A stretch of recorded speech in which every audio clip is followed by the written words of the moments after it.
బాగా ఇష్టంగా నచ్చింది అదే ఇన్విగో న్యూట్రిషనల్ పౌడర్.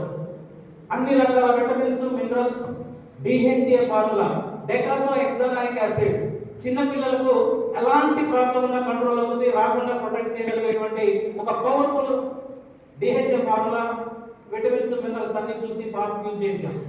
ఒక 6 నెలలు కంటిన్యూగా హార్లిక్స్ బూస్ట్ పక్కన పడేసి మన ఇన్విగో న్యూట్రిషనల్ పౌడర్ వాడితే ఇండియాలో టాప్ మోస్ట్ డాక్టర్ చెప్పిన మాట కూడా పనిచేయాలి. 6 నెలల్లో మా పాపకు ఫిట్స్ ప్రాబ్లం కంట్రోల్ అయిపోయింది. 6 months. నేను గోల్డ్ మెడల్ సాధించా, కాలేజీ ప్రిన్సిపల్, సొంత కాలేజ్ ఉంది, హెల్త్ గురించి నాకేం తెలియదు కదా, అంటే మనం ఎక్కడ పోతున్నాం, ఏదో పని చేసుకుంటూ వెళ్ళిపోతున్నాం కదా అని కొంచెం బ్యాక్ వచ్చి కంపెనీ ఏంటి, ప్రొడక్ట్ ఏంటి, ప్లాన్ ఏంటి, సిస్టమ్ ఏంటి, ఇండస్ట్రీ ఏంటి అని అన్ని తెలుసుకొని మొత్తం తెలుసుకొని ఒకటే డిసైడ్ అయ్యి సార్ వాళ్ళకి ఫోన్ చేశాను. సార్ నేను నా కాలేజీ